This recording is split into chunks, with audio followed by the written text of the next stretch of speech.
इस मूवी का स्टार्ट होता है, हमें मूवी का मेन कैरेक्टर सियोंग दिखाया जाता है और उसकी बेटी का बर्थडे होता है। इसीलिए सियोंग की मदर उसे कुछ पैसे देती है ताकि वो अपनी बेटी को डिनर पर ले जा सके। लेकिन अब सियोंग को और पैसों की जरूरत होती है, तो इसीलिए वो अपनी मदर का एटीएम कार्ड चुरा लेता है। इसके बाद वो अपनी मदर के सारे पैसे चुरा लेता है और पैसों को वो लगा देता है हॉर्स राइडिंग में, और इस गेम में वो 4 मिलियन वॉन जीत जाता है। अब सियोंग ने एक कंपनी से बहुत सारे पैसे उधार ले रखे थे, तो इसीलिए वही लोग उसके पीछे पड़ जाते हैं। इसके बाद वो सियोंग को पकड़ ही लेते हैं और वो उसे काफी मारते हैं। और जब सियोंग उनके पैसे लुटाने के लिए अपने पॉकेट्स चेक करता है तो वो देखता है कि उसके पास तो पैसे हैं ही नहीं, यानी वो वाले पैसे जिसने हॉर्स राइडिंग में जीते थे। और तब उसे याद आता है कि जब वो इन लोगों से बचकर भाग रहा था तो वो एक लड़की से टकरा गया था, तो जरूर उसी लड़की ने ही उसकी जेब काट ली। अब क्योंकि सियोंग के पास पैसे तो होते ही नहीं, तो इसीलिए वो लोग उसे 1 महीने का और टाइम देते हैं जिसमें कि वो उनके पैसे लुटा दे। इसके बाद सियोंग कुछ पैसों का अरेंज करता है और अपनी बेटी को डिनर पर ले जाता है। इसके बाद सियोंग जल्दी से स्टेशन पर पहुंचता है, लेकिन अनलकीली उसकी ट्रेन तो मिस हो गई थी। और जब सियोंग वहां पर बैठकर ट्रेन के आने का वेट कर रहा था कि तभी अचानक से उसके पास एक आदमी आता है और ये अननोन पर्सन था, यानी सियोंग उसके बारे में कुछ नहीं जानता था। फिर वो अननोन पर्सन सियोंग को कहता है कि मैं तुम्हारे साथ एक गेम खेलना चाहता हूँ। वो सियोंग को कहता है कि अगर तुम इस गेम में जीत गए तो मैं तुम्हें 1 लाख वॉन दूंगा। तब इतने सारे पैसों का सुनकर सियोंग ये गेम खेलने के लिए एग्री हो जाता है। इसके बाद सियोंग काफी मार खाने के बाद ये गेम जीत जाता है, यानी वो 1 लाख वॉन हासिल कर लेता है। इसके बाद वो अननोन पर्सन सियोंग को एक कार्ड देता है, ये कहते हुए कि अगर तुम और पैसे जीतना चाहते हो तो इस कार्ड पर जो नंबर लिखा हुआ है उस पर कांटेक्ट करना। इसके बाद सियोंग जब अपने घर जाता है तो उसकी मदर उसे कहती है कि तुम्हारी बेटी अगले साल अपने स्टेप फादर के साथ यूएस में शिफ्ट हो रही है। यहाँ पर हमें ये पता चलता है कि सियोंग की डिवोर्स हो गई है और उसकी वाइफ ने दूसरी शादी भी कर ली है। लेकिन सियोंग कभी भी ये नहीं चाहता था कि उसकी बेटी उससे दूर जाए, लेकिन उसे बहुत सारे पैसे चाहिए होते हैं अपनी बेटी की कस्टडी वापस लेने के लिए, तो इसीलिए सियोंग उस कार्ड वाले नंबर पर कॉल करता है। इसके बाद सियोंग को एक गाड़ी में लाया जाता है जहाँ पर और भी लोग थे, लेकिन फिर उन सारे लोगों को बेहोश कर दिया जाता है। और जब उन सब लोगों की आंख खुलती है तो वो खुद को एक फैसिलिटी में पाते हैं जहाँ टोटल 456 लोग थे और वो वहाँ पर एज अ प्लेयर थे, क्योंकि उन सबको एक यूनिफॉर्म भी पहनाया हुआ था। इस फैसिलिटी का होस्ट यानी लीडर एक आदमी था जो कि फ्रंट मैन था वहाँ पर, और वो सब पर नजर रख रहा था। अब यहाँ पर एक कॉमन चीज थी कि जितने भी लोगों को वहाँ पर लाया गया था उन सब ने कर्जे लिए हुए थे बहुत ज्यादा। सियोंग वहाँ पर प्लेयर नंबर 1 से मिलता है जो कि एक बूढ़ा आदमी था। उस बूढ़े आदमी को ब्रेन ट्यूमर था, यही वजह थी कि वो यहाँ पर आया था, क्योंकि उसकी लाइफ तो वैसे भी खत्म ही होने वाली थी। इसके बाद वहाँ पर 2 प्लेयर्स जिनमें लड़की का नाम सैब्यूक और लड़के का नाम जेंग होता है, उनके बीच फाइट होती है। अब यहाँ पर सैब्यूक वही लड़की थी जो सियोंग के पैसे लेकर भाग गई थी, यानी उसी ने उसकी जेब काटी थी। सियोंग तो उसे देखते ही पहचान लेता है, इसीलिए वो अपने पैसे मांगने के लिए उसके पास जाता है। तभी वहाँ पर कुछ गार्ड्स आ जाते हैं जिन्होंने पिंक कलर का यूनिफॉर्म पहना था और उनके फेस अच्छी तरह से कवर्ड थे। गार्ड्स उन सभी प्लेयर्स को बताते हैं कि तुम्हें यहाँ पर टोटल 6 गेम्स खेलनी होंगी और जो इस गेम का विनर होगा उसे बहुत सारे पैसे मिलेंगे।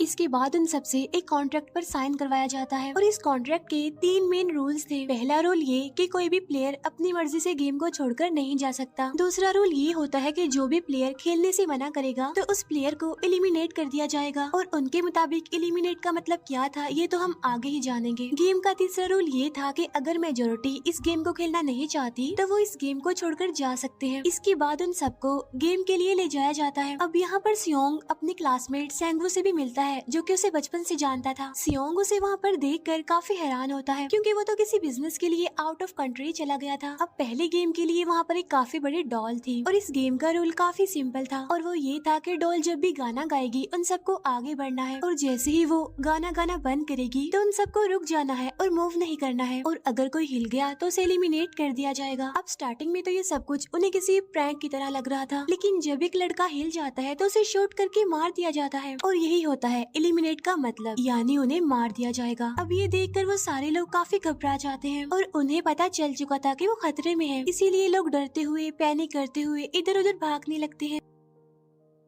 लेकिन अब क्योंकि गेम का रूल था इसीलिए जो भी हिलता है उसे मार दिया जाता है, और जितने भी सर्वाइवर होते हैं वो किसी न किसी तरह इस गेम को कंप्लीट कर ही लेते हैं। लेकिन जो लोग मर जाते हैं उनकी डेड बॉडीज को वहाँ से ले जाया जाता है, और अब 456 प्लेयर्स में से सिर्फ 255 ही रह गए थे। अब क्योंकि वो सारे प्लेयर्स इतना ज्यादा डर जाते हैं कि अब कोई भी गेम खेलना नहीं चाहता था। लेकिन जैसा कि रूल नंबर 3 था कि अगर मेजोरिटी चाहे तो वो ये गेम स्किप कर सकती है, तो इसीलिए उनका लीडर यानी फ्रंटमैन वोटिंग करवाता है। लेकिन इससे पहले उन्हें प्राइज मनी दिखाई जाती है, यानी जो विनर को मिलेगी। लेकिन इन केस अगर कोई गेम को छोड़कर चला जाएगा तो ये सारे पैसे मरे हुए प्लेयर्स की फैमिलीज को मिल जाएंगे। और ये prize money total 45 billion won होती है। इसके बाद वोटिंग करवाई जाती है, जिसमें मेजोरिटी इस गेम को खेलना नहीं चाहती थी, तो इसीलिए गेम को यहीं पर स्टॉप कर दिया जाता है। लेकिन अगर कभी फ्यूचर में वो लोग चाहें तो इस गेम को रिज्वाइन कर सकते हैं। इसके बाद सभी लोगों को उनके घरों पर छोड़ दिया जाता है। नेक्स्ट डे सियोंग पुलिस स्टेशन जाता है और वहाँ पर वो पुलिस को सारी बात बता देता है। लेकिन उन लोगों को सियोंग की बातों पर यकीन नहीं होता और उल्टा वो लोग उसे पागल समझने लग जाते हैं। इसके बाद सियोंग उन्हें वही वाला कार्ड दिखाता है, लेकिन हैरान कर देने वाली बात तो ये है कि उस पर जो नंबर था वो रॉन्ग था। इसके बाद सियोंग जब घर जाता है तो उसकी मदर वहाँ पर नहीं होती। उधर सियोंग का क्लासमेट सेंगवू अपनी मदर को छुपकर देख रहा होता है और तभी वहाँ पर सियोंग भी आ जाता है। यहाँ पर सेंगवू अपसेट होते हुए सियोंग को बताता है कि मेरे ऊपर 6 बिलियन का कर्ज है। वो बताता है कि मैंने क्लाइंट्स के पैसे लेकर स्टॉक मार्जिन में लगा दिए थे, लेकिन अनलकीली वो सारे पैसे डूब गए। और तभी सियोंग के पास हॉस्पिटल से कॉल आती है। सियोंग की मदर का पाँव काफी इंजर्ड था, लेकिन डायबिटीज का ट्रीटमेंट ना होने की वजह से उनकी चोट और ज्यादा बढ़ गई। तब डॉक्टर सियोंग को बताते हैं कि तुम्हारी मदर का ट्रीटमेंट हो सकता है, लेकिन इसके लिए हमें इनका पाँव काटना होगा। लेकिन इस ऑपरेशन में बहुत सारे पैसे लगने वाले थे। लेकिन जाहिर सी बात है सियोंग के पास इतने पैसे तो होते नहीं। इवन उसने तो अपनी मदर के इंश्योरेंस के पैसे भी उड़ा दिए थे। तब इसीलिए सियोंग पैसे मांगने के लिए अपनी वाइफ के पास जाता है, लेकिन उसकी वाइफ उसे पैसे देने से इनकार कर देती है। फिर उसकी वाइफ अपने हस्बैंड को बताती है कि सियोंग आया था पैसे मांगने के लिए, और तभी उसका हस्बैंड सियोंग को पैसे देने आता है। साथ साथ उसे ये भी कहता है कि मेरी फैमिली से दूर रहो। लेकिन सियोंग उसे मारने लगता है और तभी उसकी बेटी भी वहाँ पर आ जाती है। इसके बाद सियोंग का एक फ्रेंड अपने बॉस के पास पैसे मांगने जाता है, लेकिन उसका बॉस उसे पैसे देने से मना कर देता है। तो इसीलिए उन दोनों के बीच फाइट होने लगती है। इस फाइट के दौरान उसके बॉस का हाथ मशीन में आ जाता है। तो मौके का फायदा उठाकर सियोंग का फ्रेंड पैसे लेकर वहाँ से भाग जाता है। फिर इसके बाद सियोंग का फ्रेंड अपने घर आकर अपनी वाइफ को कहता है कि पहली फ्लाइट लो और जाओ यहाँ से। इसके बाद सईब्यूक एक एजेंट से मिलती है, क्योंकि उसने अपनी मदर को नॉर्थ एरिया से साउथ एरिया में लाना था। सईब्यूक वही लड़की जिसने सियोंग की जेब काटी थी, लेकिन यहाँ अपनी मदर को लाने के लिए सईब्यूक को बहुत सारे पैसों की जरूरत थी। अब सईब्यूक का एक छोटा भाई भी होता है, जिससे उसने प्रॉमिस किया होता है कि मैं मदर को जरूर ले आऊंगी। इसके बाद हमें एक ऑफिसर दिखाया जाता है और इस ऑफिसर का भाई कुछ टाइम से मिसिंग था, इसीलिए वो ऑफिसर अपने भाई के घर जाता है, जहाँ उसे पता चलता है कि उसका भाई तो पिछले कुछ दिनों से अपने घर पर भी नहीं आया। और जब वो ऑफिसर घर को चेक कर रहा होता है तो उसे एक कार्ड मिलता है वहाँ पर, और इस ऑफिसर ने सेम ऐसा ही कार्ड पुलिस स्टेशन में सियोंग के पास भी देखा था। तो इसीलिए वो ऑफिसर सियोंग के पास जाकर उससे इस बारे में पूछता है, लेकिन सियोंग उसे कुछ नहीं बताता। इसके बाद सियोंग जब अपने घर जाता है तो उसे वो कार्ड दोबारा मिल जाता है वहाँ पर। अब सियोंग डिसाइड करता है कि वो दोबारा से उस गेम को ज्वाइन करेगा, इसीलिए सभी प्लेयर्स को एक शिप के पास ले जाया जाता है। इधर ही वो ऑफिसर भी गाड़ियों का पीछा करते हुए उस शिप तक आ जाता है। वो एक गार्ड को मारकर उसे पानी में फेंक देता है। इसके बाद उन सभी प्लेयर्स को एक आइलैंड पर मौजूद फैसिलिटी में लाया जाता है। अब यहाँ पर उन्हें जरा भी अंदाजा नहीं था कि अगला गेम कौन सा होगा और उसे कैसे खेला जाएगा। इसके बाद वो लोग अपनी अलग अलग टीम्स बना लेते हैं। रात को सईब्यूक और उसकी फीमेल फ्रेंड वॉशरूम जाते हैं। यहाँ पर सईब्यूक गार्ड्स की नजरों से बचते हुए उस फैसिलिटी को एक्सप्लोर करने लगती है। तभी वो देखती है कि गार्ड्स बड़े बड़े बर्तनों में कुछ बना रहे हैं,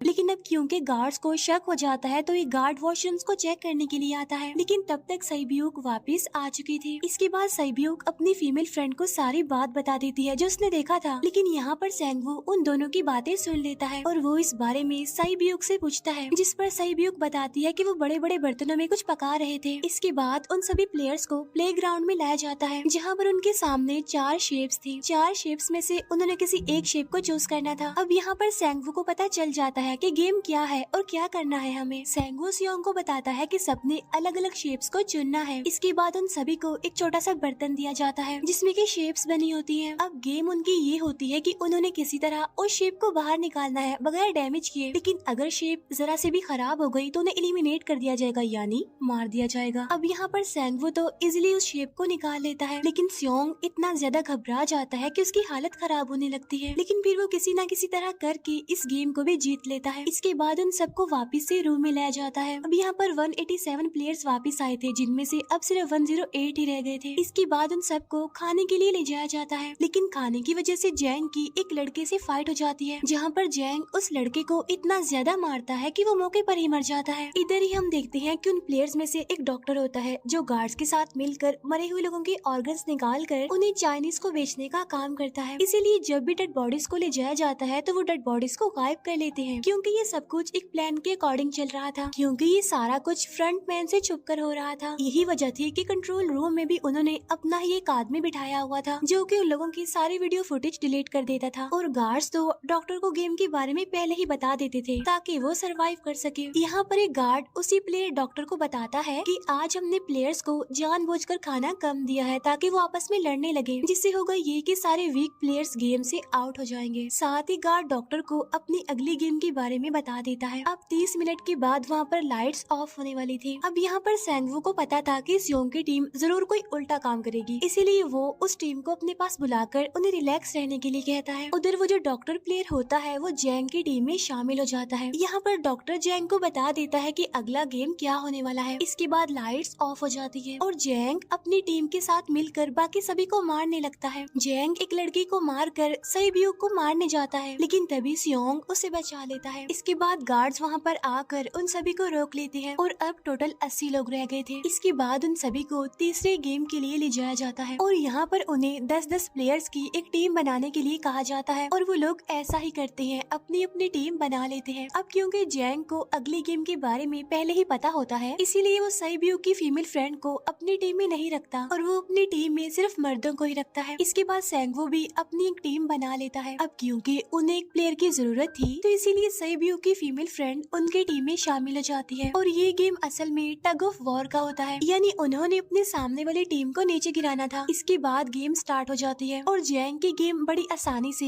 इस गेम को जीत लेती है। इसके बाद बारी होती है सैंगवू की टीम की। तब प्लेयर नंबर 1 यानी वो बूढ़ा आदमी कहता है कि मैंने अपनी जिंदगी में बहुत सारी टग ऑफ वॉर्स खेल रखी हैं, इसीलिए उन सबको गाइड करता है कि इस गेम को कैसे जीतना है।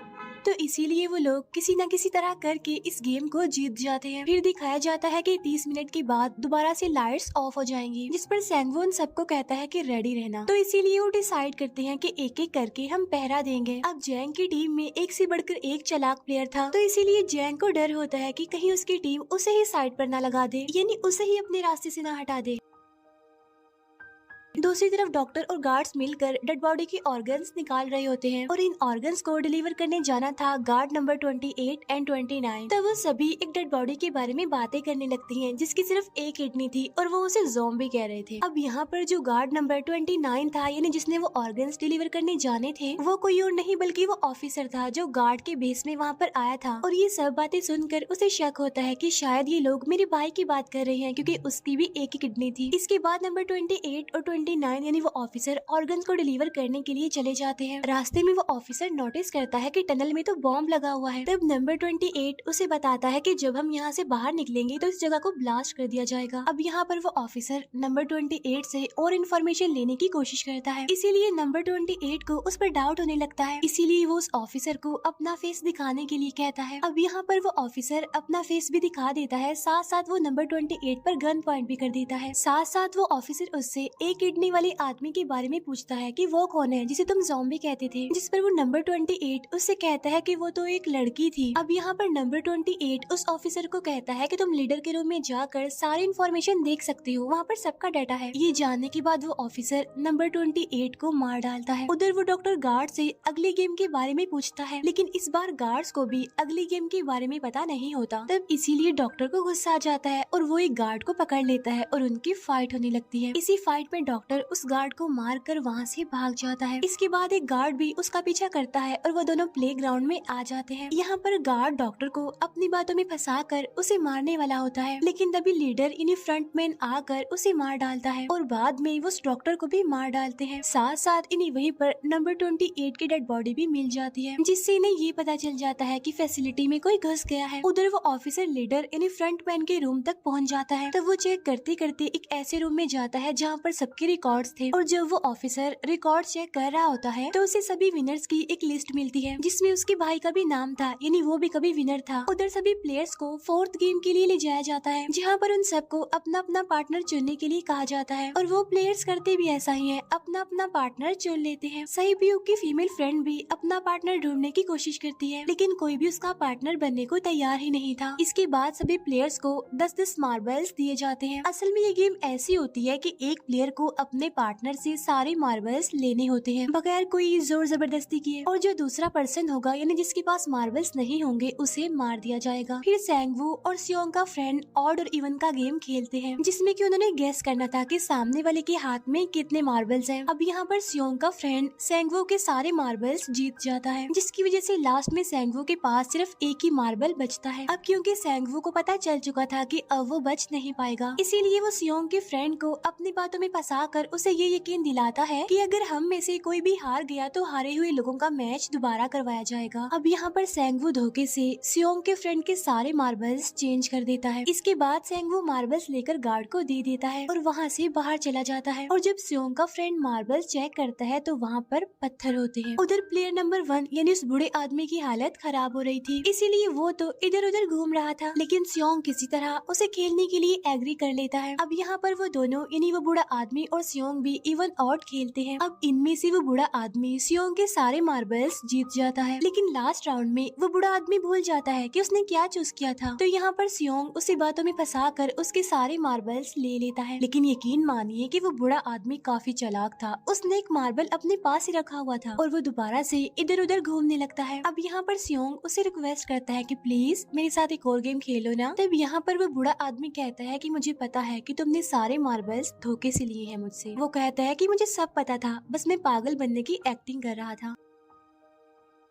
तभी सुनकर सियोंग को उस पर तरस आ जाता है और वो उसे ही सारे मार्बल्स दे देता है। उसके बाद सैब्यूक और उसकी फीमेल फ्रेंड भी गेम खेल रहे होते हैं। उनकी गेम ये होती है कि जो मार्बल्स को दीवार के ज्यादा करीब फेंकेगा वही जीतेगा। पहले सैब्यूक अपने मार्बल्स फेंकती है, लेकिन जब सैब्यूक की फ्रेंड की बारी आती है तो वो अपने सारे मार्बल्स फेंक देती है। लेकिन जब सैब्यूक ये देख लेती है तो वो अपने फ्रेंड को दोबारा फेंकने के लिए कहती है, जिस पर उसकी फ्रेंड कहती है कि नहीं सैब्यूक, मैं बिल्कुल अकेली हूँ, मेरे पीछे तो कोई भी नहीं है, लेकिन अगर तुम्हें कुछ हो गया तो ये अच्छी बात नहीं है, तुम्हारे पीछे तुम्हारा छोटा भाई है, तुम्हारा वेट कर रहा है वो। और इसी वजह से सैब्यूक की फ्रेंड को मार दिया जाता है। इसके बाद उन सबकी डेड बॉडीज को वहाँ से ले जाया जाता है। इसके बाद वो सब वापिस से रूम में आ जाते हैं। यहाँ पर जैंग देखता है कि सैब्यूक की वो वाली फ्रेंड तो अभी तक जिंदा है, जो कि बड़ी आराम से बैठी हुई थी। अब यहाँ पर हमें पता चलता है कि सैब्यूक की ये वाली फ्रेंड जैंग की भी फ्रेंड थी, लेकिन अब क्योंकि उन दोनों के बीच किसी बात को लेकर क्लैश चल रहा था तो इसीलिए जैंग की वो फ्रेंड उसे बुली करने लगती है। इसके बाद फ्रंटमैन को एक डेड बॉडी के पास उस ऑफिसर का आईडी कार्ड मिल जाता है। तभी फ्रंटमैन को पता चलता है कि उसके सारे वीआईपीज आ चुके हैं, तो इसीलिए फ्रंटमैन उन्हें लेने के लिए चला जाता है। फिर सारे वीआईपीज को उनके रूम में लाया जाता है। इसके बाद फ्रंटमैन वीआईपीज के आने के बारे में एक और आदमी को जाकर बताता है और यही आदमी मेन होता है। और ये कौन होता है हम ये आगे जानेंगे। फिर नेक्स्ट डे उन सबको 5वें गेम के लिए लाया जाता है, जहाँ पर 1 से लेकर 16 तक नंबर पड़े होते हैं और वो सभी प्लेयर्स अपना अपना नंबर ले लेते हैं। नंबर का मतलब ये था कि जो नंबर भी एक प्लेयर पर आएगा उसके मुताबिक ही उसकी बारी आएगी। अब यहाँ पर लास्ट में पहला और आखिरी नंबर रह जाता है, यानी 1 और 16। तो यहाँ पर सियोंग कंफ्यूज हो जाता है कि उसे कौन सा नंबर चूज करना चाहिए। अगर उसने पहला नंबर लिया तो वो फंसेगा और मरेगा, क्योंकि उसे नहीं पता कि गेम क्या है। और अगर लास्ट नंबर लेगा तो क्या पता उसकी बारी ही ना आए, टाइम कम रह जाए। और तभी वहाँ पर एक आदमी आ जाता है और वो सियोंग को कहता है कि मुझे पहला नंबर चाहिए, क्योंकि मैं अपनी जिंदगी में कभी भी फर्स्ट नंबर पर नहीं आया। फिर इसके बाद उन्हें गेमिंग रूम में लाया जाता है। अब इस गेम का रूल ये होता है कि दिए हुए टाइम में उन्हें ब्रिज की दूसरी साइड पर जाना है। अब इसके बीच में 2 तरह के ग्लास लगे होते हैं, एक तो होता है आम ग्लास और एक होता है टेम्पर्ड ग्लास। आम ग्लास पर पाँव रखते ही वो टूट जाएगा और वो लोग नीचे गिर जाएंगे। इसके बाद गेम स्टार्ट हो जाता है और वो लोग एक एक करके मरने लगते हैं। फिर एक टाइम ऐसा आता है जब जैंग सबके सामने होता है और वो आगे ही नहीं बढ़ रहा होता। अब उनके पास एक ही रास्ता था, या तो वो आगे जाए या सारे ही मर जाएं। और तभी जैंग के सामने उसकी वही फ्रेंड आ जाती है जो उसे बुली कर रही थी, और वो जैंग को कहती है कि मैंने तुम्हें कहा था कि जिस दिन तुमने मुझे धोखा दिया मैं तुम्हें मार दूंगी। इसके बाद वो जैंग को पकड़ लेती है और उसे लेकर नीचे कूद जाती है, जिसकी वजह से उन दोनों की मौत हो जाती है। अब वहाँ पर एक आदमी था जो कि ग्लास कंपनी में काम करता था और उसे पता था कि टेम्पर्ड ग्लास कौन सा है, लेकिन जब फ्रंट मैन को इस बात का पता चल जाता है तो वो लाइट्स ऑफ करवा देता है ताकि वो ग्लास को पहचान ही ना पाए। अब लास्ट में एक ही स्टेप बचता है और उनके पास तो टाइम ही नहीं था, इसीलिए सेंगवू उस आदमी को धक्का दे देता है। तो यहाँ पर सेंगवू, सियोंग और सैब्यूक ब्रिज को पार कर लेते हैं, लेकिन ग्लास टूटने की वजह से उन्हें काफी चोट लग जाती है, खास तौर पर सैब्यूक को।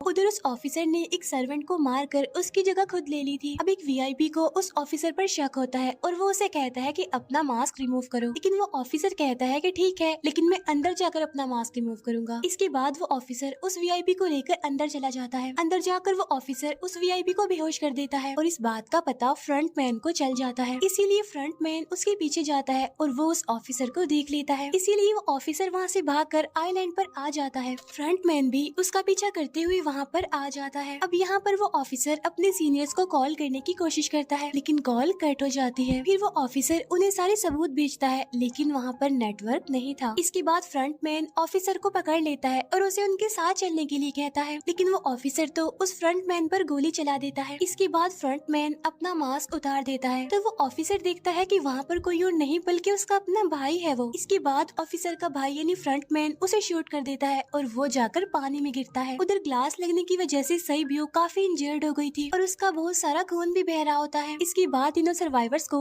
डिनर के लिए ले जाया जाता है और उनके पास एक एक नाइफ भी रख दिया जाता है, मतलब रात में उन तीनों में से कोई भी एक दूसरे को मार देगा। तभी सियोंग नोटिस करता है कि सैब्यूक की हालत काफी खराब है, इसीलिए वो सैब्यूक को कहता है कि फिक्र मत करो, हम दोनों साथ हैं और इस गेम में हम दोनों मिलकर सेंगवू को हरा देंगे। इसके बाद हम दोनों यहाँ से बाहर निकल जाएंगे और पैसों को आधा आधा डिवाइड कर लेंगे। सैब्यूक उसे बताती है कि मेरा एक छोटा भाई है जिसे मैं ऑर्फनेज में छोड़कर आई हूँ और अगर हम दोनों में से कोई भी जिंदा बचकर बाहर जाएगा तो उसे उन दोनों की फैमिलीज का ख्याल रखना होगा। अब सैब्यूक की हालत काफी खराब थी, उसे डॉक्टर की जरूरत थी, इसीलिए सियोंग कोई मदद लाने के लिए जाता है, लेकिन जब तक वो वापस आता है तब तक सेंगवू सैब्यूक को मार चुका था। फिर नेक्स्ट डे उन दोनों को गेम नंबर 6 यानी लास्ट गेम के लिए ले जाया जाता है। गेम का रूल बड़ा ही सिंपल था कि मार दो या मर जाओ और इस गेम का नाम होता है स्क्विड गेम। इसके बाद गेम स्टार्ट हो जाती है और उन दोनों के बीच काफी फाइट होती है, लेकिन लास्ट में सेंगवू की हालत खराब होने लगती है। तभी सियोंग कहता है कि मैं इस गेम को रोकना चाहता हूँ और तभी सियोंग सेंगवू को उसके साथ चलने के लिए कहता है, लेकिन सेंगवू तो अपने आप को ही मार डालता है, जिसकी वजह से सियोंग गेम जीत जाता है। फिर फ्रंट मैन सियोंग को कहता है कि तुम बहुत अच्छा खेले, लेकिन मुझे इसकी उम्मीद नहीं थी। इसके बाद सियोंग को उसके घर पर छोड़ दिया जाता है और उसके पास एक एटीएम कार्ड भी था और जब सियोंग उस एटीएम कार्ड को जाकर चेक करता है तो वो दिखता है कि सारे पैसे उसके अकाउंट में भेज दिए जाते हैं। इसके